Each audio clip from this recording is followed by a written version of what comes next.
नमस्कार दोस्तों। तिरुपति बालाजी मंदिर में हर साल लाखों श्रद्धालु अपने बाल दान करते हैं, लेकिन क्या यह प्रथा हिंदू आस्था का प्रतीक है या इसके पीछे एक गहरा रहस्य छिपा है? इस प्रथा की असलियत क्या है, आइए देखते हैं। तिरुमलाई पहाड़ी के भगवान वेंकटेश्वर, जिन्हें लोकप्रियता में तिरुपति के बालाजी कहा जाता है, आजकल दक्षिण भारत का एक महत्वपूर्ण विष्णु क्षेत्र है। लेकिन क्या यह एक पूर्वकालीन बौद्ध क्षेत्र है जो बुद्ध धर्म की अवनति के समय ब्राह्मणों द्वारा हड़प लिया गया था?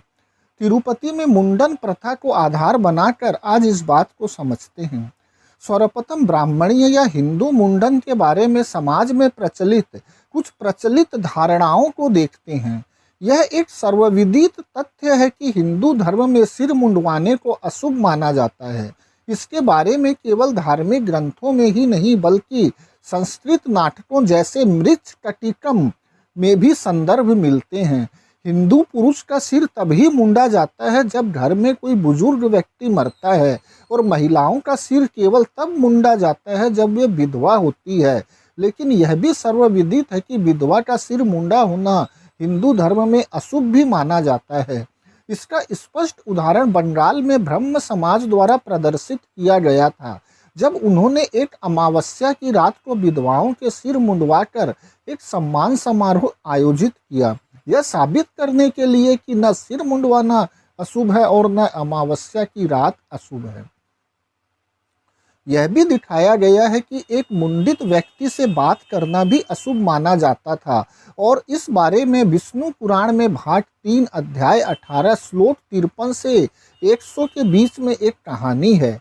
इसमें कहा गया है कि एक राजा एक पाषंडी यानी एक मुंडित बौद्ध भिक्षु से एक व्रत के दिन बात करता है, जिसके परिणाम स्वरूप राजा पहले कुत्ता, फिर सिंह और उसके बाद मेमने, गिद्ध, कौवा, बत्तख, मोर आदि के रूप में जन्म लेता है। लेखक की कथा से यह स्पष्ट है कि इस पुराणिक कहानी के लेखक ने इसे इस उद्देश्य से लिखा है कि व्रत के दिनों में एक पाषंडी से बात करना भी भयंकर परिणामों का कारण बन सकता है। यह बताया गया है कि हिंदू धर्म में मुंडित सिर का दर्शन यहाँ तक कि महिलाओं का अशुभ माना जाता था। इसका मतलब यह नहीं है कि हिंदू केवल अशुभ समयों में ही मुंडन करते थे। कई उदाहरण दिए जा सकते हैं जब हिंदू मुंडन करते हैं। एक समारोह होता है जिसे चूड़ाकारण कहा जाता है, जो एक संस्कार है। यह मूल रूप से बचपन में किया जाता था, लेकिन आजकल इसे आमतौर पर उपनयन से पहले किया जाता है। यह विशेष रूप से दिलचस्प है कि सिर के ऊपर का एक छोटा हिस्सा बाल का छोड़ दिया जाता है, जिसे सीठा कहा जाता है। इसे परिवार परंपरा के अनुसार व्यवस्थित किया जाता है। सिर के बाल रखना इसके विकास के क्रम में हिंदुओं का एक अनिवार्य चिन्ह बन गया।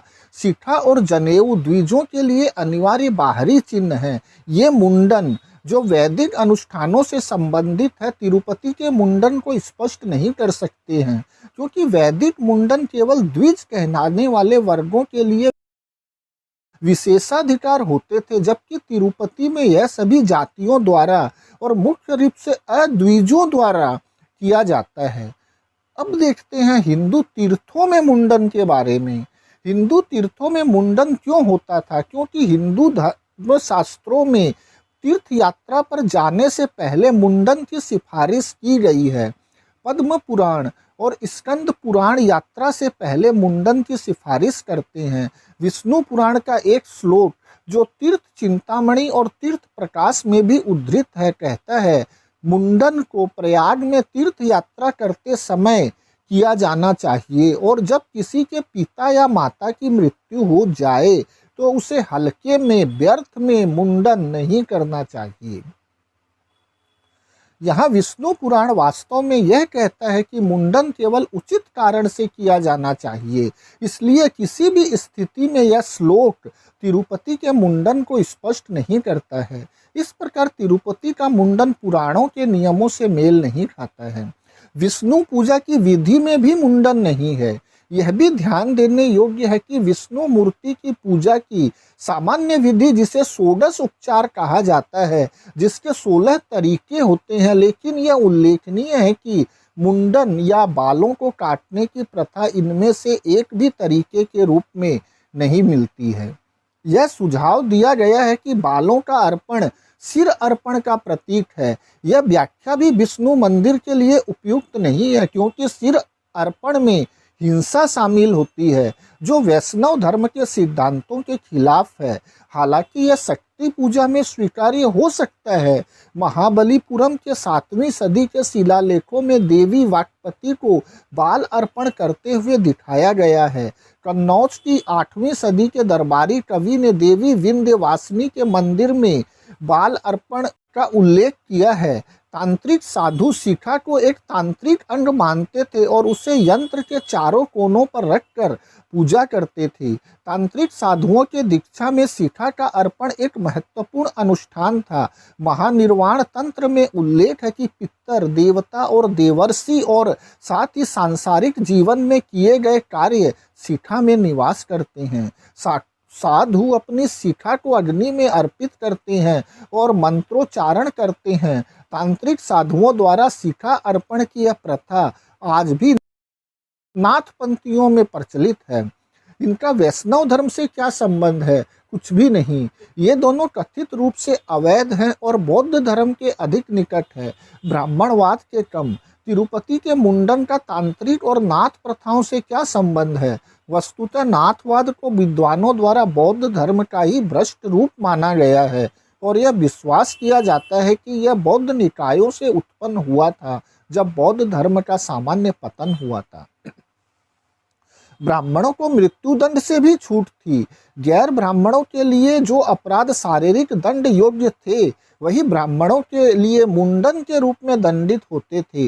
मनुस्मृति अध्याय 8 श्लोक 378 के अनुसार इस दंड का अंतिम प्रभाव समाज द्वारा निंदा और जीवन यापन के साधनों से वंचित करना होता था। लेकिन जो लोग तिरुपति में मुंडन करते हैं, न तो उन्हें किसी दंड का सामना करना पड़ता है और न ही उनके मन में कोई अपराध बोध होता है। वे श्रद्धा के साथ खुशी खुशी मुंडन करते हैं और इस प्रकार के मुंडन का प्रायश्चित से भी कोई संबंध नहीं है। यानी कि तिरुपति के मुंडन का प्रायश्चित से कोई संबंध नहीं है। इसलिए यह परंपरा बौद्ध परंपरा के अधिक नजदीक है, ब्राह्मणी नहीं। इस मंदिर में चंदन, कपूर और अन्य सामग्रियों के उपयोग और चंपक और इमली के पेड़ों जैसे मामूली विषयों पर भी कथाएं और शिलालेख है।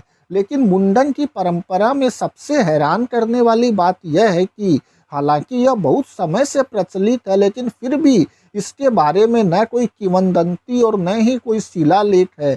कोई शिलालेख मुंडन का उल्लेख नहीं करता। तिरुमलाई मंदिर के शिलालेखों में भगवान को अर्पित किए गए भोजन के बारे में उल्लेख है, लेकिन इस अजीब परंपरा का कोई उल्लेख नहीं है जिसमें बालों का अर्पण किया जाता है। लेकिन हम बौद्ध ग्रंथों में इस मुंडन की परंपरा के अनगिनत संदर्भ पाते हैं। आइए देखते हैं। प्रवज्या और उपसंपदा बौद्धों के लिए विशेष संस्कार थे। प्रवज्या को स्वीकार करना, चाहे वह जीवन भर हो या कुछ दिनों के लिए, पुण्यकारी माना जाता था और बौद्धों के लिए मोक्ष का कारण था। बौद्धों के आचरण के संबंध में 4 श्रेणियां हैं। उपासक जो 5 नियमों का पालन करते हैं, उपासक जो 8 नियमों का पालन करते हैं, श्रामणेर जो 10 नियमों का पालन करते हैं और श्रमण या भिक्षु जो 220 सीलों का पालन करते हैं। पहले 2 गृहस्थों के लिए है। श्रामणेर की दीक्षा प्रवज्या कहलाता है और भिक्षु की दीक्षा को उपसंपदा कहा जाता है। भिक्षु बनने से पहले श्रामणेर बनना अनिवार्य होता है। केवल भिक्षु ही दूसरों को प्रवज्या दे सकते थे। सबसे पहले दीक्षार्थी का मुंडन किया जाता था और फिर उसे भगवा वस्त्र पहनने के लिए दिए जाते थे। इसके बाद वह व्यक्ति त्रिरत्न और पंचशील की दीक्षा लेता था। श्रामणेर को 10 सीलों की शिक्षा दी जाती थी। इसलिए तिरुपति में मुंडन की पारंपरिक प्रथा को ब्राह्मणी धार्मिक अनुष्ठान के रूप में नहीं देखा जा सकता। और चूंकि यह मुंडन तिरुपति पूजा का एक अद्वितीय और महत्वपूर्ण हिस्सा है, इसलिए तिरुपति का मंदिर प्राचीन काल में ब्राह्मणी केंद्र नहीं हो सकता। तिरुपति के मुंडन पर कोई भी पुरानी किंवदंतियां या शिलालेख नहीं मिलते जो इसके बारे में पुजारियों की असंतुष्टि को दर्शाते हैं। ये सभी तत्व ये साबित करने के लिए पर्याप्त होते हैं कि तिरुपति में मुंडन की प्रथा पुरानी बौद्ध परंपरा की अवशेष है और तिरुपति देवता की बौद्ध उत्पत्ति को दर्शाते हैं। धन्यवाद।